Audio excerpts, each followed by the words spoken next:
सरस्वती को नमन करता हूं। मां गंगा के तटों, नालंदा के प्रांगण और गुरु गोविंद सिंह की तलवार की जमीन बिहार की ओर से लाल बाग के राजा के दरबार और हाजी अली की दरगाह दोनों को अपने आंचल में सहेज कर रखने वाली महाराष्ट्र की इस पाक जमीन को सलाम पेश करता हूं, स्वीकार करें। बहुत मुख्तसर सा वक्त है और यकीन मानिएगा आज तक आपने मुझे किसी पार्टी के झंडे के नीचे कविता पढ़ते नहीं देखा होगा, ना ही किसी सियासी मजमे में। यहां आने के दो कारण हैं। मेरे बड़े भाई मेराज यहां बैठे हैं। मेराज साहब की उपस्थिति में और तोशनीवाल साहब आपकी उपस्थिति में यह बात दर्ज कर रहा हूं। लाला खान साहब मैं यहां हूं तो केवल दो वजहों से। पहला, इकबाल साहब के हुक्म का अनादर कर नहीं सकता था। दूसरा, जब प्रथम वजीर आजम प्रधानमंत्री नेहरू लाल किले की सीढ़ियां चढ़ रहे थे तो उनका पांव फिसला और हिंदी के कवि राज्यसभा के मेंबर रामधारी सिंह दिनकर ने उन्हें पकड़ लिया। नेहरू जी ने कहा, धन्यवाद दिनकर, थैंक यू, शुक्रिया, आपने देश के प्राइम मिनिस्टर को गिरने से बचा लिया। दिनकर जी ने कहा, काय का शुक्रिया, जब जब सियासत लड़खड़ाएगी अदब उसे सहारा देने के लिए आगे बढ़ जाएगा। मैं कोशिश कर रहा हूं, सुनिएगा। हास्य की भाषा नहीं लिखी है। मैं 5 से 7 मिनट आपके बीच हूं और इन 5-7 मिनटों के बाद हजरात अगर आप अपने मोबाइल फोन अपने साथ लाए हो, इस जगह का तापमान देखिएगा, 10 डिग्री उठ नहीं गया तो यहां से बैठने के बाद मुझे बताया जाए। हास्य की भाषा नहीं लिखी है, ना ही गजल सुनाता हूं, कविता लिखनी नहीं आती, चीखें लिखते जाता हूं। देश मेरा जल रहा है, आग लगी है सीने में, हुक्मरान अभ्यस्त दिखे हैं, खून गरीब का पीने में। तो हिंदूवाद या इस्लाम का पक्ष नहीं मैं लाया हूं, घायल भारत चीख रहा है, चीख सुनाने आया हूं। घायल भारत चीख रहा है, चीख सुनाने आया हूं। और भारत की तस्वीर दिल्ली की सड़कों पर दिखाई नहीं देती है। भारत की रूह बसती है तो उसके गांवों में, इन गलियों में, इन मोहल्लों में। और रूह की रहनुमाई किसको करनी चाहिए? 75 सालों से झंडे बदलती पार्टियों को या फिर यहां आपके विधायक जैसे एक ईमानदार व्यक्ति को, आपके लाला खान जैसे एक निर्दलीय प्रत्याशी को? ये आप तय करेंगे। इसलिए बता रहा हूं, भारत घायल सिर्फ सरहदों पर नहीं होता है। जब मंदिर मस्जिद के नाम पर हथियार उठाया जाता है, क्या किया है इन पार्टियों ने पिछले 70-75 वर्षों में? आपके प्रांत में क्या किया है इन झंडेधारियों ने? जब मंदिर मस्जिद के नाम पर हथियार उठाया जाता है या दुधमुहों को भी हवस का शिकार बनाया जाता है, जब मठों के मठाधीश भी क्रोध में आने लगते हैं या मौलाना बारूदी पैगाम सुनाने लगते हैं, जब शाहरुख खान के बेटे को सजा कड़ी दी जाती है और अडानी पोर्ट की बात नहीं की जाती है, पेट्रोल की कीमत चढ़ते चढ़ते छूले आसमान को, या लखीमपुर में सत्ता ने जब रोज दिया किसान को, न्यूज चैनलों ने भी जब जब राग दरबारी सीखा है, तब तो भारत जख्मी होकर तेरे जरिए चीखा है। और भारत तब जख्मी होता है जब वो एक नजरिया बना लेता है कि यहाँ केसरिया खड़ा है और इन टोपी पहने हुए सरों पर हरा रंग है, इन दाढ़ी सजाए हुए चेहरों पर किसी दूसरे मुल्क का नाम है। ये केसरिया की जबानी हरे रंग को पैगाम और इन 4 पंक्तियों पर तिरंगा लहरा दीजिएगा। यहाँ लगे कि लाला खान एक वतन परस्त लोगों की रहनुमाई करने जा रहे हैं। ये केसरिया बोल रहा है हरे से तिरंगे की ख्वाहिश में, ये सूर कबीर तुलसी की पाती हाकिम का फरमान नहीं है, और दिल्ली जैसा दिखलाती वैसा तो हिंदुस्तान नहीं है। हाकिम का फरमान नहीं है, दिल्ली जैसा दिखलाती वैसा तो हिंदुस्तान नहीं है। मोहब्बत के शागिर्द हैं ये, नफरत के उस्ताद नहीं है। अशफाकुल्लाह खान के बेटे जिन्ना की औलाद नहीं है। अशफाकुल्लाह खान के बेटे जिन्ना की औलाद नहीं है। एक तारीख आती है कि आपके पन्ने पलटिएगा, जब 88 साल के बहादुर शाह जफर रंगून में नजर बंद थे, अंग्रेजों के चापलूस ने जफर के नाम 2 लाइनें लिखी और उनको सुनाई। बोले दम दमे में दम नहीं है, खैर मांगो जान की, ऐ जफर झुकने लगी शमशीर हिंदुस्तान की। उस बूढ़े शेर ने एक कील उठाई और जेल की दीवारों पर उन 2 लाइनों के साथ 2 लाइनें और शुमार की। उन्होंने जो लिखा वो इस कौम के ईमान का प्रमाण है, जो सबूत देगा ठप्पा लगाते समय। बहादुर शाह जफर ने कहा, आप कहते हैं दम दमे में दम नहीं है, खैर मांगो जान की, है जफर झुकने लगी शमशीर हिंदुस्तान की। तो जवाब भी सुन ले, गाजियों में बू रहेगी जब तलब ईमान की, तख्ते लंदन तक चलेगी तेग हिंदुस्तान की।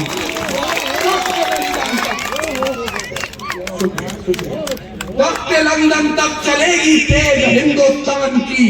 वक्त अधिक नहीं है, मैं यहाँ केवल हामिद भुसावली साहब की तमहीद में खड़ा हूँ, उनकी भूमिका में हूँ, काम आखिर उन्हीं को करना है। इसकी अंतिम समय में याद रखिएगा, इस मंच की, अदब की और कलम की लड़ाई किसी सरकार के खिलाफ नहीं है, ये किसी दल के खिलाफ नहीं है। कलम की लड़ाई है हालात के खिलाफ।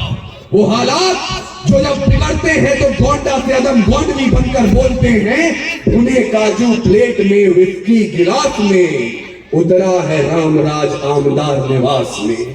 वो हालात जो जब बिगड़ते हैं तो लखनऊ से मुनव्वर राणा बनकर बोलते हैं कि दरबार में ओहदों की खातिर जब पैरों पे अना गिर जाती है, कौमों के सर झुक जाते हैं, चकरा के हया गिर जाती है। अब तक तो हमारी आंखों ने बस 2 ही तमाशे देखे हैं, या कौम के रहबर गिरते हैं या लोकसभा गिर जाती है।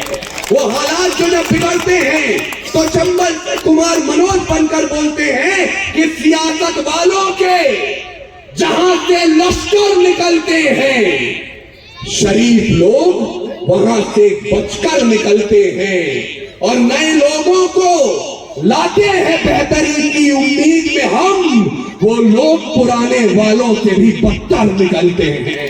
इन हालात को बदलना है तो एक पढ़ी लिखी महिला को, अपनी बहन को, अपनी बेटी को और लाला खान साहब की रिवायत को वोट कीजिए। वोट नहीं मांग रहा हूं आपसे आपके बच्चों का मुस्तकबिल मांग रहा हूं, क्योंकि सामने जो बैठे हैं ना, ये पिछले 2-3 दिनों से सोच रहे होंगे चल क्या रहा है, लेकिन आज से 5 साल के बाद जब आपके बेटे, आपकी बेटियां आपसे सवाल करेंगी, आज से 15-20 साल के बाद जब आपके पोते, आपकी पोतियां आपसे सवाल करेंगी कि जब हमारे मुस्तकबिल की बात हो रही थी, हमारे शहर के भविष्य की बात हो रही थी, तो आप कहां थे?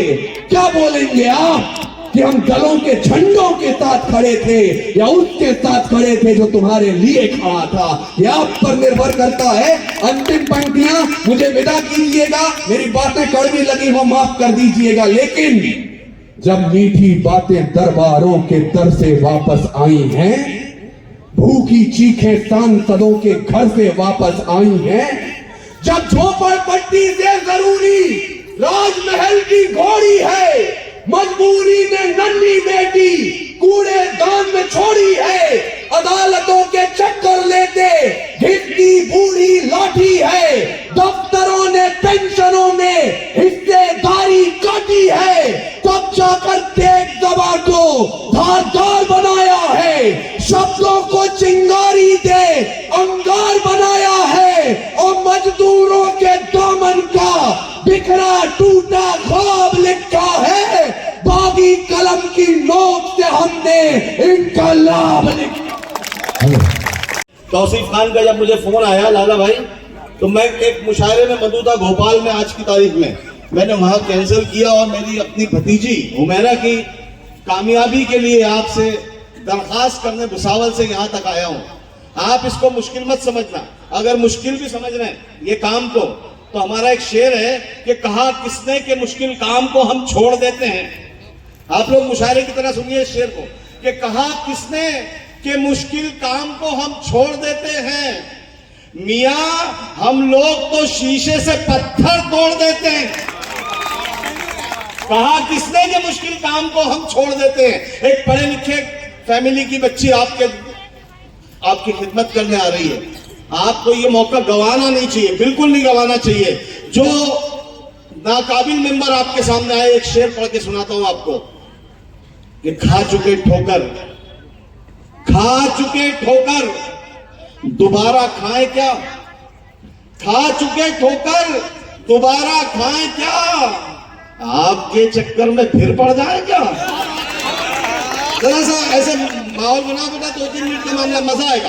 खा चुके ठोकर दोबारा खाए क्या, आपको कुछ नहीं बोलेंगे पुलिस वाले, दांत दे सकते आप, बल्कि आपके इनाम देंगे हो कि अच्छे बच्चे शेर समझ के दांत दे रहे, वाह वाह करने से, कि खा चुके ठोकर दोबारा खाए क्या, आपके चक्कर में फिर पड़ जाए क्या। मैं इतना क्यों कह रहा हूं इनसे, इनकी तरफ से मैं क्यों रिक्वेस्ट कर रहा हूं कि दर्द मेरा तू नहीं समझा तो फिर समझेगा कौन,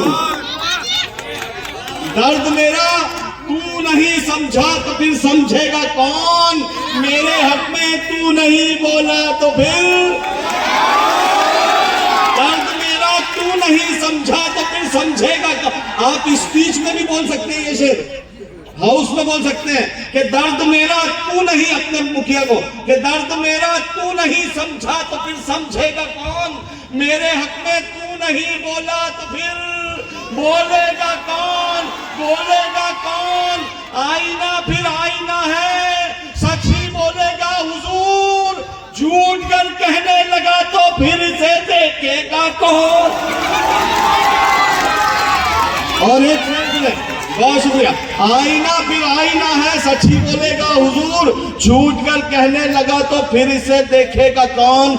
आप क्यों खंजर छुपाकर आस्तीन में लाए हैं, आप क्यों खंजर छुपाकर आस्तीन में लाए हैं। आप तो मेरे हैं मेरे, आपको रोकेगा कौन। टीपू तो टीपू ऐसा सुनेंगे कि और क्या ये जहान है प्यारे, रोज एक इम्तिहान है प्यारे, और क्या ये जहान है प्यारे, रोज एक इम्तिहान है प्यारे। हबीब भाई, हमसे तलवार खौफ खाती है, ये तो खाली मियान है प्यारे, हमसे तलवार खौफ खाती है। तौसीफ भाई, ये तो खाली मियान है प्यारे। क्यों मना कर रहे हैं यार उनको, वो तो माहौल बना रहे हैं। अरे टाइम तो उनको रोक क्यों रहा, हाथ देने का बोलो ना उनको। अपने लहजे पे रख जरा काबू, अपने लहजे पे रख जरा काबू, ये तेरा तर्जुमान है प्यारे। दिक्कतें कुछ नहीं है मिलने में, बस अना दरमियान है प्यारे। दिक्कतें कुछ नहीं है मिलने में, बस अना दरमियान है प्यारे। अक्ल कहती थी मर गया टीपू, खौफ कहता था जान है। न जीत होती, या आखिरी शेर सुनिएगा आमदार साहब, गुत्ते साहब, ये शेर सुनिए बहुत मजेदार, कि न जीत होती न ये जश्न ही मनाते हम, न जीत होती न ये जश्न ही मनाते हम, जरा भी हार से डरते तो हार जाते हम। न जीत होती न ये जश्न ही मनाते हम, जरा भी हार से डरते तो हार जाते हम। खुदा का शुक्र के मौजों से 2-2 हाथ किए, खुदा का शुक्र के मौजों से 2-2 हाथ किए, तुम्हारी आस में रहते तो डूब जाते। बहुत शुक्रिया।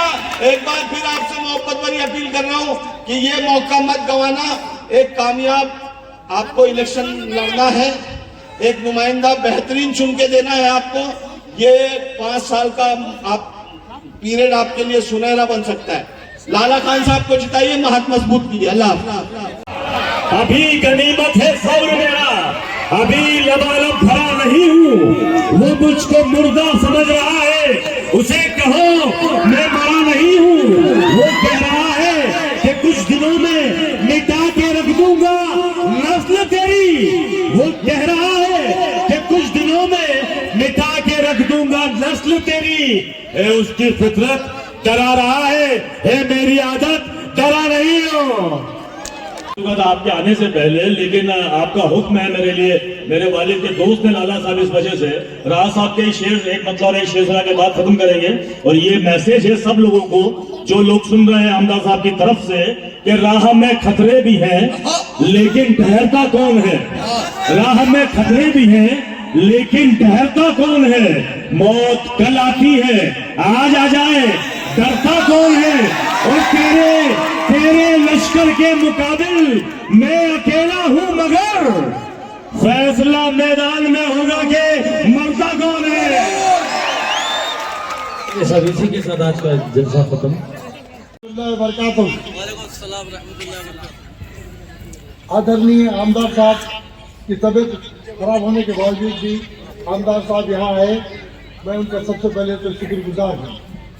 और सबसे पहले ये कहता हूँ कि साहब ये कोई ट्रक में भर के लाई हुई भीड़ नहीं है, कोई पैसों से लाई हुई भीड़ नहीं है। ये अपने आप आई है खराब के लिए, एक विकास के लिए। साहब ये जो पब्लिक पार्टी है तो ये साहब ऐसे है कि एक शेर कहता हूँ कि फूल सर्व सहरा रंगो ही नहीं गिनते, दिनों में जिस बनता है साहब ये तो भी नहीं मिलते।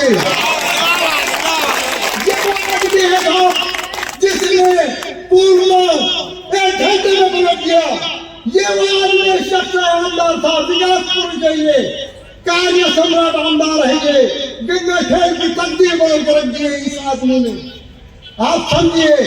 और यह है कि इन आमदार साहब के लिए एक शेर कहता हूं मैं कि जर्रों में रह गुजर के चमक छोड़ जाऊंगा, पहचान अपनी दूर तक छोड़ जाऊंगा, खामोशियों की मौत गवा रहेंगे, शीशा में तोड़ कर छोड़ जाऊंगा। जब आमदार साहब है और हमारे आमदार साहब कुछ ही दिनों में आपको कैबिनेट मंत्री दिखेंगे। इसलिए इस कैबिनेट मंत्री साहब का इस्तेमाल अपने टाइमों से कीजिए। स्वभाव अपना विकसित है, स्वभाव अपना विकसित है। समय के साथ सोच गतिशील है, समय के साथ सोच गतिशील है। हर गरीब बहुत विचार शहराचा विकास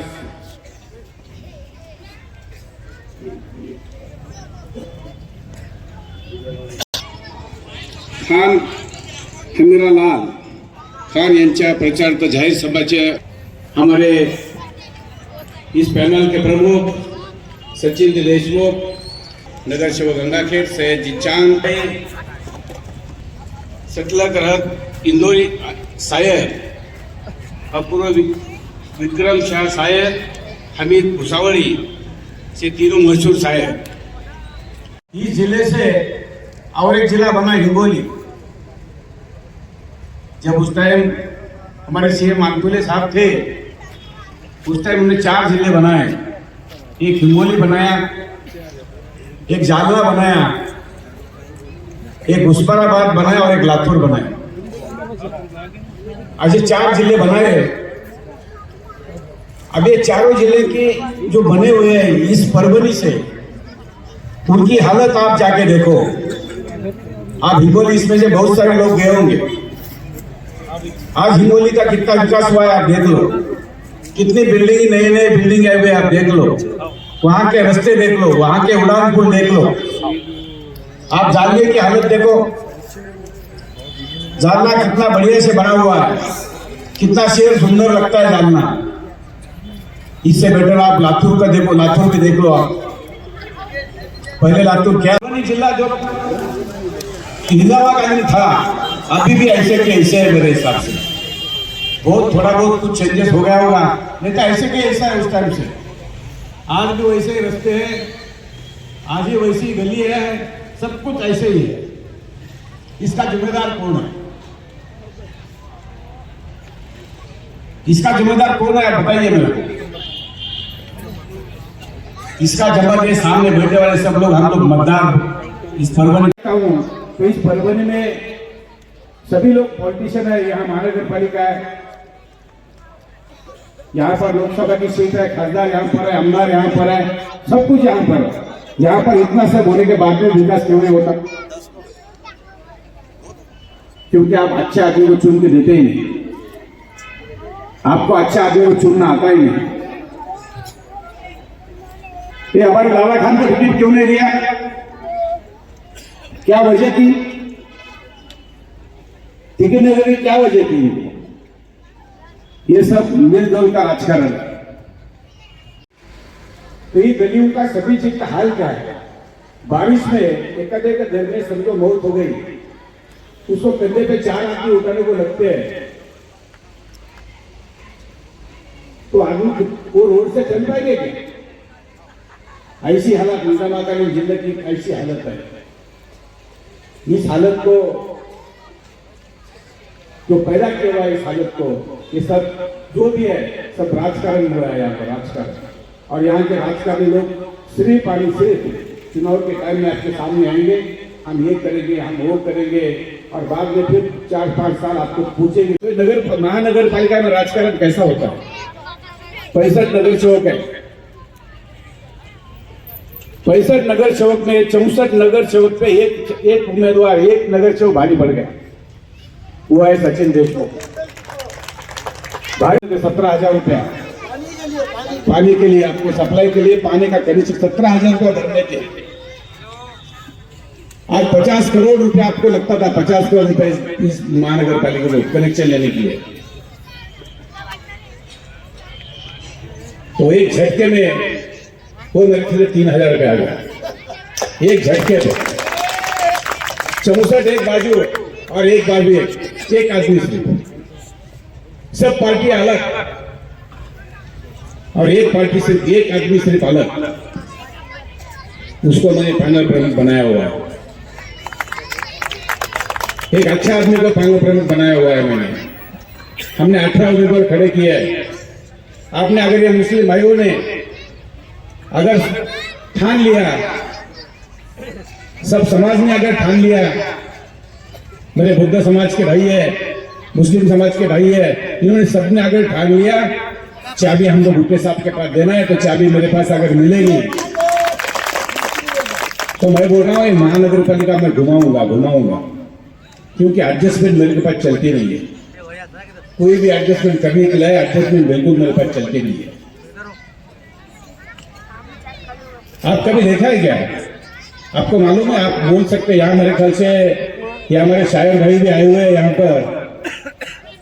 ये शायर भाई, आपने तीनों आदमी आपने कभी सुना है जो पार्टी में, समझो एक पार्टी है यहाँ पर, वो पार्टी अपनी पूरी सभा से मतलब सभापति मेरी सत्ता में शामिल है, 2-3 पार्टी मिलकर सत्ता में शामिल है, वो सत्ते में का जो पार्टी है उसी का विरोधी पक्ष नेता है यहाँ में। ये कभी कोई हुआ है वर्ल्ड में ऐसा? या दुनिया में कभी हुआ है क्या? जो पार्टी सरकार में है, मैं एक उदाहरण देके बताऊं। अभी समझो हमारी 3 पार्टी की अभी सरकार है, मैं सरकार में हूं,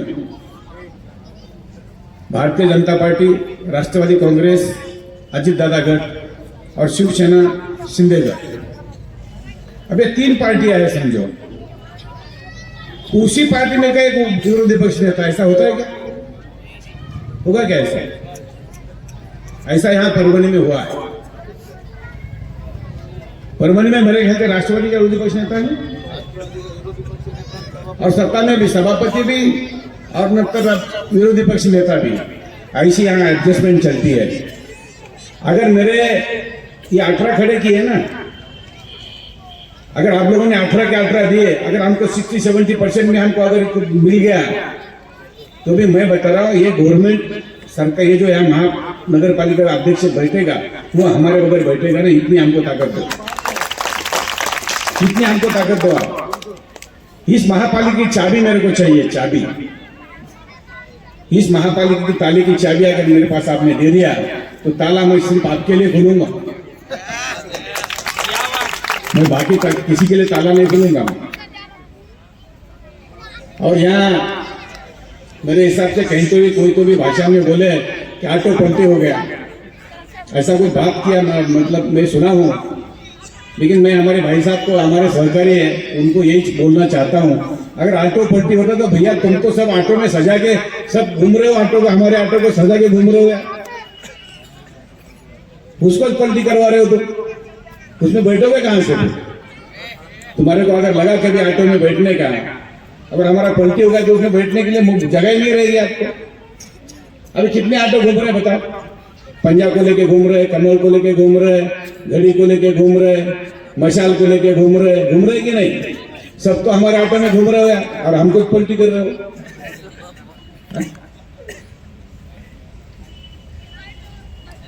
तो मैं इतना ही चाहता हूं कि ऑटो में बैठने के लिए कम से कम जगह रहने दो। हम जगह हम देने चाहते हैं, लेकिन अगर किसी को बैठना ही नहीं हो, पलटी करना हो तो फिर पलटी कर दो। और ये सब हमारे ऑटो में से पूरे पोस्टर हटा दो, फिर आप कोई 4 व्हीलर शिफ्ट करो, नहीं तो और किसी में घुमाओ इसको। लेकिन ऑटो एक ऐसा चीज है, आप सवेरे उठो, सवेरे किसी को बच्चों को घर स्कूल में छोड़ना है, आप ऑटो लेते ना, ऑटो में छोड़ते ना बच्चों को। उसका बाद में आपको भाजी पाला लाना है, सब्जी भाजी लाना है मार्केट से, आप वो ऑटो में जाके सब्जी भाजी लेकर आते हो। हॉस्पिटल में किसी को लेके जाना है, ऑटो में जाते हो। कोई भी काम के लिए जाना है तो आप ऑटो में जाते हो। बस खड़ी नहीं रहती, ऑटो खड़ा रहता है। ऑटो को तो कहीं जगह जगह पर रोका खड़ा रहता है। ऑटो सेवा करने वाला एक ऑटो है, वो सबकी सेवा करने वाला ऑटो है। इसके लिए आपको मैं इतना ही चाहता हूं कि आप ये ऑटो को इतना आगे बढ़ाओ कि ऑटो किसी को मिले नहीं, फिर एकदम घूमता रहे ऑटो। और मैं ये चाहता हूं, मैं जब बोलता हूं तो मैं 100% करता हूं, नहीं तो बोलता ही नहीं। जब इसका देखो एक डायलॉग है अपना इसका सलमान खान का, मैं जब कमिटमेंट करता हूं तो उसके बाद में मैं किसी की भी नहीं सुनता, मैं खुद की भी नहीं सुनता। बोलता हूं मैं कमिटमेंट करता हूं, उसके बाद में मैं खुद की भी नहीं सुनता। वैसा मैं आपको मैं बता रहा हूं, मेरे हाथ में अगर आपने चाबी दिया, चाबी देने लायक मेरे वार्ड है, एक 12 है, एक 16 है, एक 5 है और एक 11 है। और ये सिंगल हमारे, ये तो आ गए हमारे यहाँ, ये तो चुन के आ जाइए, लाल खान हमारे चुन के आ जाते हैं। उस बात में हमारा 3 नंबर में बारसगड़े मामा है। ये तीनों चारों वार्ड हमारे पक्के हैं। ठीक है, थोड़ा बहुत इधर उधर हो भी गया,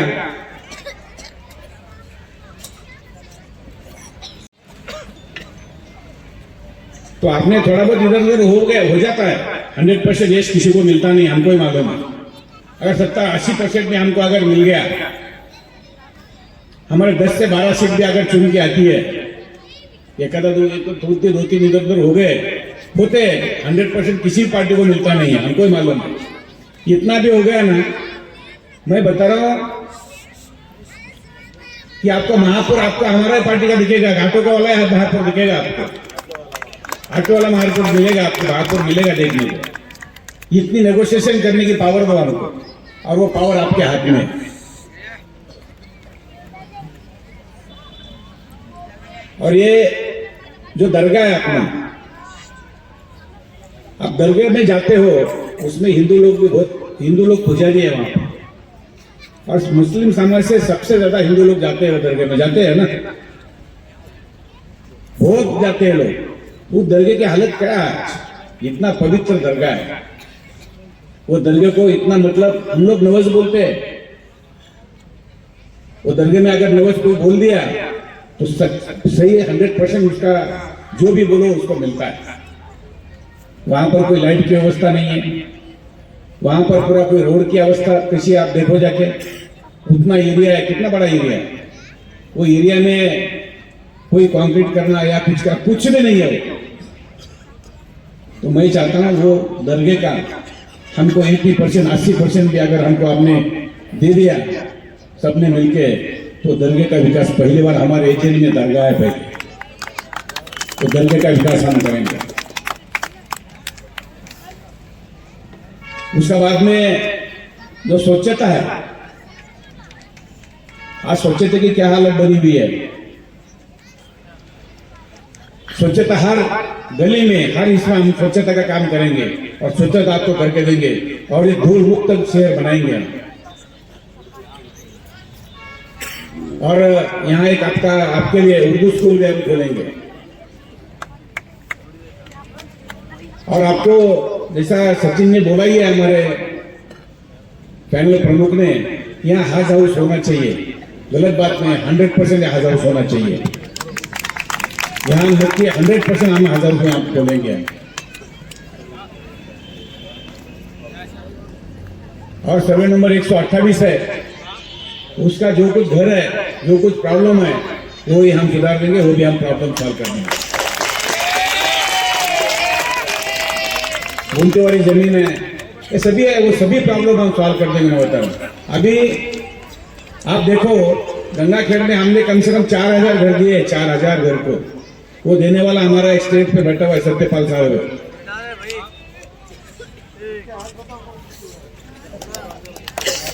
इसने 4000 घर दिए, 4000, 1-2 घर नहीं, सभी में। और जहां आठ का उतारा भी नहीं था, मुक्कल भी नहीं थी, वहां सब देख के सब करके किया है।